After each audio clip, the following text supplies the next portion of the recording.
జయ శ్రీమన్నారాయణ. నేను మీ icon astrologer Gattupalli Suresh Babu. Shri భక్తి మార్గం ఛానల్ ప్రేక్షకులందరికీ కూడా జయ శ్రీమన్నారాయణ. అయితే మనకి ఈరోజు ఉన్నటువంటి గ్రహాల యొక్క స్థితిగతులు, ఈ గ్రహాలు అతిపెద్ద గ్రహాలైనటువంటివి గురువు కావచ్చు, శని కావచ్చు, రాహుకేతులు కావచ్చు. ఎప్పుడో 16 మాసాలకు ఒకసారి మారుతూ ఉంటారు. అలానే చిన్న చిన్న గ్రహాలు ఉంటాయి. అది బుధుడు, శుక్రుడు, అలానే రవి, ఇవన్నీ కూడా మాసానికి ఒకసారి, 40 రోజులకు ఒకసారి మారుతూ ఉంటారు. మండలం అంటారు. అలానే చంద్రుడు 3 రోజులకు ఒకసారి మారుతుంటాడు. అయితే ఇది అతిపెద్ద గ్రహం అయినటువంటిది బుధ గ్రహం. అలానే ఈ బుధ గ్రహం 40 రోజులకు ఒకసారి మారినా ఈ గురు గ్రహం ఉంటుంది. ఈ గురు గ్రహం కూడా చాలా అతిపెద్ద గ్రహం అన్నమాట. ఈ గురు గ్రహం మారిన ప్రతిసారి కూడా మనకి పుష్కరాలు, నదులకి పుష్కరాలు కూడా ఆరంభమవుతూ ఉంటాయి. అది ఒక్కటే మనకి సూచనగా మనం గుర్తుపెట్టుకోవచ్చు. అయితే ఈ గురుగ్రహం, అతిపెద్దైనటువంటి గురుగ్రహం కూడా ఇప్పుడు మిథున రాశి నుంచి కర్కాటక రాశికి సంచరిస్తూ ఉంది. ఇది 2026 సంవత్సరం జూన్ 2వ తారీఖున ఉదయం 4:55 మిథున రాశి నుంచి కర్కాటక రాశికి గురు సంచారం అనేది అవుతుంది. ఆ తదుపరి రెండు రోజుల్లోనే, అంటే 3వ తారీఖు రాత్రి, అంటే 4వ తారీఖు ఉదయించే లోపున శుక్రుడు కూడా సంచరిస్తూ ఉన్నారు. అదే 14వ తారీఖు మరలా జూన్ 14వ తారీఖు రవి కూడా సంచారం జరుగుతూ ఉంటుంది. అంటే ఏకదాటిగా ఈ మూడు ఈ మూడు గ్రహాలు కూడా మనకి ఈ జూన్ మాసంలో మారడం అనేది అతిపెద్ద సంక్షోభం అన్నమాట. అంటే ద్వాదశ రాశుల వారికి మిశ్రమం, అలానే గోచార ప్రకారంగా చూసుకున్నప్పటికీ కూడా, దశ అంతర్దశల్లో చూసుకున్నప్పటికీ కూడా వారికి మిశ్రమ ఫలితాలు, అశుభ ఫలితాలు, మధ్యస్థంగా ఉండేటువంటి ఫలితాలు లేదా శుభ ఫలితాలు కూడా మనకి సూచిస్తూ ఉంటాయి. అదే తరుణంలో ఈ గురు మార్పిడి వలన ద్వాదశ రాశుల వారికి, అంటే మేషరాశి నుంచి మీనరాశి వారికి కూడా ద్వాదశ రాశుల్లో ఎలా ఉంటుంది అనేది పరిగణనలో తీసుకోవాలి. అప్పుడు ఒక్కొక్క రాశి గురించి మనము చెప్పుకుంటూ వెళ్ళాలి. అయితే ఈ అతిపెద్ద గ్రహము గురు గ్రహం కర్కాటక రాశిలో రావడం వల్ల ఇక్కడ మనకి చూసినట్టయితే కనుక మన భారతదేశానికి నిత్యావసర వస్తువులు కొంచెం రేటు ఎక్కువ అయ్యేలా కనపడుతున్నాయి. అలానే యుద్ధ వాతావరణం కానీ, వైరస్లు కానీ కూడా కొంచెం వెదజల్లేలా కనపడుతూ ఉన్నాయి. ఎవరైనా ఎక్కడైనా సరే ఈ నదుల స్నానానికి వెళ్ళేటప్పుడు కనుక ఖచ్చితంగా ప్రికాషన్స్ తీసుకొని వెళ్ళవలసిందిగా మనవి. లేదు అంటే కనుక ఖచ్చితంగా మనకి అది జ్వరంతోనో జలుబుతోనో మొదలయ్యేసి అది ఎక్కడ దాకో దారితీస్తుంది. అనారోగ్యంగా ఉన్నవారు, ఇమ్యూనిటీ పవర్స్ లేని వారు, పెద్దవారు, ముసలివారు, ఆరోగ్యం సహకరించని వారు ఇలాంటి నదుల స్నానానికి, ఇలా జనారణ్యంలో వెళ్ళకపోవటమే చాలా ఉత్తమం. ఊరిలో కాదు, మన ఇంటి పైనోళ్ళు, కిందోళ్ళు, పక్కనోళ్ళు, వెనకోళ్ళు, ముందోళ్ళు వెళ్తూ ఉంటారు. వాళ్ళు వెళ్ళినప్పుడైనా సరే అక్కడి నుంచి నీళ్లు తీసుకొచ్చి ఇంట్లో స్నానం చేసినా కూడా మనకి పుణ్య ఫలితం అనేది ఉంటుంది. అలానే పెద్దలకు చేయాల్సిన కార్యక్రమాలు ఉన్నాయి కదా, పుష్కరాలను చేయాలి కదా అంటారు. కావచ్చు, కానీ పుష్కరాల్లో చేయాలి అన్నప్పటికీ కూడా ఈ పెద్దల కార్యక్రమాలు మనకి తర్పణం అనేది ఆ పుష్కరాల సమయంలో ఇంటి వద్దనైనా, బ్రాహ్మణత్వముల దగ్గరైనా, లేదా శివాలయాల ఆలయాల్లో అయినా సరే మనం తీర్చుకునే దానికి అయితే అర్హత ఉంటుంది. ఆ ఒక అవకాశం కూడా ఉంటుంది. అక్కడికే వెళ్ళి చేయాలి అనేది లేదు. మీ ఆరోగ్య సహకరించిన మేర ప్రికాషన్స్ తీసుకొని మీరు ఈ పుణ్య స్నానాలు ఆచరించవలసిందిగా మనవి. అలానే మనకిప్పుడు ఈ ద్వాదశ రాశులు ఏవైతే ఉన్నాయో, ఈ యొక్క జూన్ 2వ తారీఖు నుంచి అక్టోబర్ 31వ తారీఖు వరకు కూడా ఈ కర్కాటక రాశిలో సంచరించేటువంటి గురువు, ఈ గురువుతో పాటు మధ్యస్థంగా వచ్చిపోతున్నటువంటి శుక్రుడితో పాటు రవి, ఈ 3 గ్రహాల యొక్క కలయికతో శుభ అశుభ ఫలితాలు తెలుసుకునేలాగా ద్వాదశ రాశుల్లో ఒకటి కన్యారాశి. కన్యారాశి వారికి ఈ గురుబలం ఎలా ఉంటుందంటే కనుక, ఈ గురుబలము 18 సంవత్సరాల తర్వాత ఒకసారి వస్తుంది. గురుబలంతో పాటు శుక్రబలం కూడా మొదలవుతుంది. ఇలాగా రావడం అనేది అతి తక్కువగా కనిపిస్తుంటది మనకి. గురువు ఎక్కడ తిరుగుతూ ఉంటారు. కానీ కర్కాటక రాశిలో రావడం అనేది అసంభవకరం. ఎందుకంటే ఎప్పుడో మళ్ళీ వస్తది కదా! 16 సంవత్సరాలకు ఒకసారి వస్తూ ఉండిద్ది. అలాంటి గురుబలము ఇప్పుడు కన్యా రాశి వారికి మొదలైతుంది. జూన్ 2వ తారీఖు నుంచి అక్టోబర్ 31వ తారీఖు వరకే కర్కాటక రాశిలో సంచరించేటువంటి గురు బలవాని వల్ల మీరు అనుకున్నటువంటి కార్యాచరణ ముందుకు వెళ్ళండి. మీ వెనక ఖచ్చితంగా గురుబలం అనేది ఉంటుంది.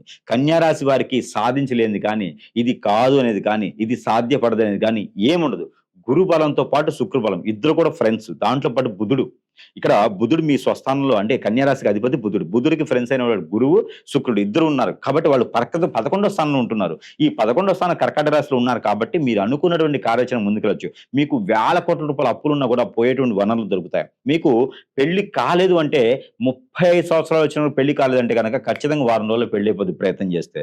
ఇక గురుబలం ఎలా ఉంటుంది మీ మీద అంటే కనుక, కన్యా రాశి వారి పైన గురుబలము మీరు వెతికేదికి కాలికి దొరికినట్టే ఉంటది. నెత్తిన పన్నీరు పోసినట్టే ఉంటది. పాలతో అభిషేకం చేసుకున్నట్టే ఉంటది. ఇవన్నీ ఎలా ఉంటాయో ఖచ్చితంగా గురుబలం కూడా మీకు అంత అద్భుతంగా ఉండబోతుంది. నిద్రపోకపోయినా పర్లా, ఆహారం తినకపోయినా పర్లా, పనులు మొదలుపెట్టుకొని పనులు చేసేదానికి ప్రయత్నాలు చేయండి. ఏ పని కూడా ఆపుకోవద్దు. ప్రతి పనిలో కూడా మీరు సక్సెస్‌ని మీరు చూస్తారు, చవి చూస్తారు. కాపోతే రాజకీయ రంగం, సినీ రంగం చాలా అద్భుతంగా ఉన్నాయి మీకు కన్యా రాశి వారికి ప్రయత్నం చేయండి. ఏదైనా వ్యాపారం పెట్టుకోవాలంటే కూడా చాలా అద్భుతంగా ఉంది. వస్త్ర దుకాణాలు, గోల్డ్, సిల్వర్ లాంటి వ్యాపారాలు, అలానే ఇంకేదైనా మర్చెంట్ షాప్సు, సూపర్ మార్కెట్స్ లాంటివి, ఇంకా ఏదైనా కూడా మీరు వ్యాపారాలు పెట్టుకోవాలంటే కూడా చాలా అద్భుతంగా కూడా కనిపిస్తుంది. హోటల్స్ రంగం కూడా చాలా అద్భుతంగా ఉన్నాయి కాబట్టి ప్రయత్నం చేయండి. గురు బలవాని యొక్క శుభదృష్టి అనేది చాలా తక్కువగా చాలా మందికి ఉంటుంది. కాకపోతే మీకు 11వ స్థానంలో ఉన్నాడు కాబట్టి అక్టోబర్ 31 వరకు కూడా మీకు ఏదైనా స్థలాలు కొనుక్కోవాలన్నా, వాహనాలు కొనుక్కోవాలన్నా, లేదు ఇంకా ఏదైనా సాధించాలన్నా, గోల్స్ ఉన్నా, విదేశానికి వెళ్ళాలన్నా కూడా ఆటోమేటిక్‌గా మీరు వెళ్ళిపోతారు. అసలు మీరు అనుకుంటాం ఆలస్యం అలా వెళ్ళిపోతారు. మీరు పట్టిందల్లా బంగారం అయితుంది.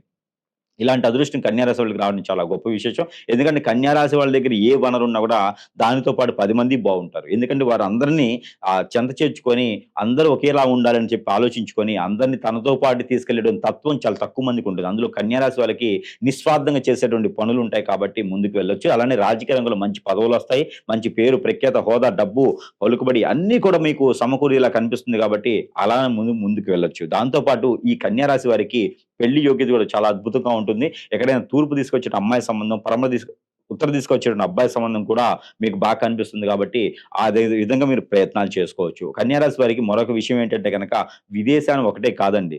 మీరు ఎప్పుడో ఎవరికో అప్పులిచ్చున్నా, తగాదాలు కోట్లాడేటువంటి కోట్ల విషయాలున్నా కూడా మీకు అవి కూడా చవిచూచేలాగా అవన్నీ కూడా మీకు పాజిటివ్ అయ్యేలా కనపడుతుంది కాబట్టి ఆ మేర ప్రయత్నం చేయండి. ఎవరికైనా మీరు అప్పిచ్చున్నా కూడా మీరు ఆ డబ్బులు వసూలు చేసుకోవడానికి గాని, అప్పు తీసుకోవడానికి గాని, లోన్‌లు పెట్టుకోవడానికి గాని చాలా అద్భుతంగా ఉంది. స్టార్టప్ కంపెనీస్ కానీ, ఇండస్ట్రీలు గాని ఏదైనా పెట్టుకోవచ్చు. రియల్ ఎస్టేట్ వ్యాపారం అయితే ఇంకా చాలా అద్భుతంగా ఉంది. రైతే రాజు అనే నినాదానికి వీళ్ళు సూట్‌ఫుల్ అవుతారు. రైతే రాజు అనే నినాదానికి వీరు బాగా పంటలు పండించేదానికి కూడా బావుంటుంది. మ్యాంగో, సపోటా లాంటి పంటలు వీరు పండించుకోవచ్చు. ఖర్జూర లాంటి పంటలు కూడా చాలా అద్భుతంగా ఉన్నాయి కాబట్టి ప్రయత్నం చేసుకోవచ్చు. ఇక కన్యా రాశి వారికైతే ఏ రంగంలో ఉన్నా కూడా అద్భుతంగా ఉంటుంది. పెళ్లయి ఉండి ఇటీవల కాలంలో అంటే గత 5, 6 సంవత్సరాల క్రితం పెళ్లయిందండి. మరి గురువుగారు పిల్లలు లేరు. ఐవీఎఫ్‌కి వెళ్ళిపోతున్నాము. ట్రీట్మెంట్ తీసుకోవాల్సొస్తుంది. మరి మాకు పిల్లలు కావాలంటే కూడా ప్రయత్నం చేయండి. పెళ్ళైనటువంటి ఆలు-మగలు మాత్రమే ప్రయత్నం చేయండి. జూన్ 24 తారీఖు తర్వాత ప్రయత్నం చేస్తే ఆగస్టు, సెప్టెంబర్ లోపు మీ భార్య కన్సీవ్ అయ్యేలా కనిపిస్తుంది. మీ ఎక్కడైనా ఆడపిల్లలు ఉన్నా కూడా వారు కూడా ప్రయత్నం చేస్తే గనక మీరు కన్సీవ్ అయ్యేలా కనిపిస్తున్నారు. పెళ్లయిన తర్వాత మాత్రం ప్రయత్నం చేయండి. మరొక విషయం ఏంటంటే గనక ఎక్కడైనా ఇల్లు కట్టాలి గానీ, ఏదన్నా రంగం ఆర్కిటెక్చర్‌గా గానీ, ఫ్యాషన్ డిజైన్‌గా గానీ మీరు ముందుకు వెళ్ళాలనుకుంటున్నారా? ఇంకేదైనా రంగాల్లో ముందుకెళ్ళాలనుకుంటే కూడా ఈ మనకి జూన్ 27 తారీఖు తర్వాత మీరు ప్రయత్నం చేస్తే ఖచ్చితంగా మీరు ముందుకెళ్ళేలాగా కనపడతా ఉంది. దాంతో పాటు ఈ యొక్క కన్యా రాశి వారికి మరొక అదృష్టం ఏందంటే గనక ఎప్పటినుంచో బాధించేటువంటి ఈ శత్రు బాధలు ఏవైతే ఉన్నాయో అవి కూడా తొలగిపోతా ఉంటాయి. మిమ్మల్ని బెదిరించే వాళ్ళు ఎవరైతే ఉన్నారో వారు సైతం తగ్గిపోతా ఉంటారు.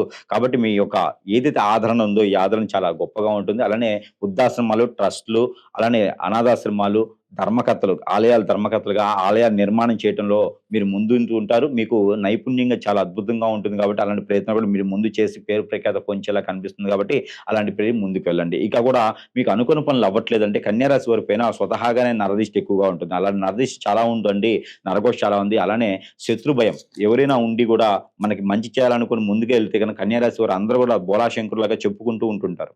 అలాంటి చెప్పుకుంటూ ఉంటే కూడా మన మీద నరదిష్టి, నరఘోష, శత్రుపీడ ఎక్కువగా కనిపిస్తూ ఉంటాయి. దానివల్ల పితృదోష కూడా, కాలసర్పదోషం, నాగదోషం కూడా ఎక్కువ కనిపిస్తూ ఉంటది. ఇవన్నీ దోషాలే కాకుండా మన మీద దండెత్తి చూపించేటువంటి ఏందంటే గనక మన పైన ఏదైతే ఉంటుందో హిప్నాటిజం, బ్లాక్ మ్యాజిక్, అష్టదిగ్బంధన, ఈ కాలాజాదు లాంటివి చేపిచ్చేసి అష్టదిగ్బంధనం పాలు చేసి మనం ఏదైతే అనుకున్నామో ఆ పనులు ముందుకెళ్ళకుండా చేస్తూ ఉంటారు. అలా చేసే తరుణంలో మనకి చాలా ఇబ్బందులు అవుతుంటాయి. కాబట్టి అలాంటి ఏదైనా ఉంటే సమీప దూరంలో గురువుగారు ఉంటే గనక గురువుగారిని సంప్రదిస్తే గనక మీకున్నటువంటి సమస్యకి పరిష్కారం మార్గం ఏదో చూపించే విధంగా ఉంటుంది. ఇక మనకి జరిగినటువంటి చెడు అంది కూడా గ్రహాల యొక్క స్థితిగతుల వలన కాదు. గ్రహాలన్నీ కూడా సానుకూల పడక ఉంటాయి. గ్రహాలు ఏదైనా మన దృష్టిలో బాగలేదు అనుకుంటే వాటికి సంబంధించినటువంటి దానాలు చేస్తే సరిపోతుంది.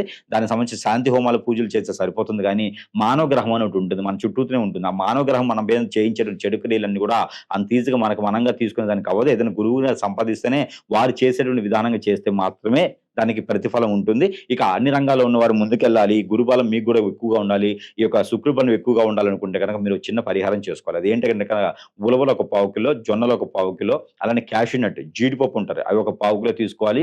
అలానే గోధుమలు ఒక పావు కిలో తీసుకోవాలి. నవధాన్యాలు ఒక పావు కిలో తీసుకోవాలి. పచ్చకర్పూరం ఒక పావు కిలో తీసుకోవాలి. ఇవన్నీ కూడా కలగలుపుకొని ఎక్కడైనా మీకు సమీపంలో నది, వాగు, ఏరు, సెలయేరు, కుంటలు ఇవి ఉంటాయి. ఇవి ఎట్లనో జూన్ 2 తారీఖు నుంచి పుష్కరాలు ఆరంభమవుతాయి. 14 తారీఖు వరకు ఉంటాయి. ఈ పుష్కరాల కాలంలో మీకు ఆరోగ్యం సహకరించి మీకు దగ్గర నదులు, వాగులు ఉంటే కనుక ఆ పుష్కరాలు అప్పుడు ఇవన్నీ కూడా తీసుకెళ్ళి మనం స్నానం చేసే నీటిలో అవన్నీ కూడా వేసేసి ఒంటి మీద బట్టలు కూడా వచ్చేసి పైకి వచ్చిన తర్వాత వేరే బట్టలు వేసుకొని ఎక్కడైనా అమ్మవారు కానీ స్వామివారు కూడా ఉంటే కనుక అక్కడ మట్టి ప్రమిదిలో 2 వత్తులేసి దీపారాయణ చేయండి. సొరకాయని ఉంటుంది. ఈ యొక్క సొరకాయని తీసుకుని వెళ్ళి దానిపైన నీ కష్టాలు, నీ యొక్క కర్మలు, నీ యొక్క దోషాలు ఇవన్నీ కూడా రాసుకోండి. నీకేం కావాలో కూడా రాసుకోవాలి.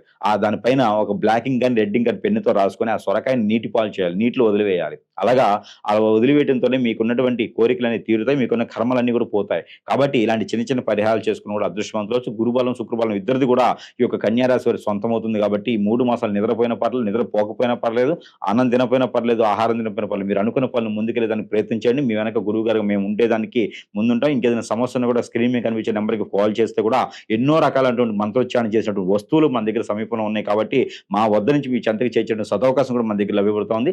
సరసమైనటువంటి ధరలోనే మీకు అన్ని రకాల వస్తువులు కూడా లభ్యపడుతుంది. ఇవన్నీ కూడా మంత్రోచ్చారణ చేసినటువంటి ఎవరికైనా కావాలన్నా కూడా సద్వినియోగం చేసుకోవచ్చు. జై శ్రీమన్నారాయణ.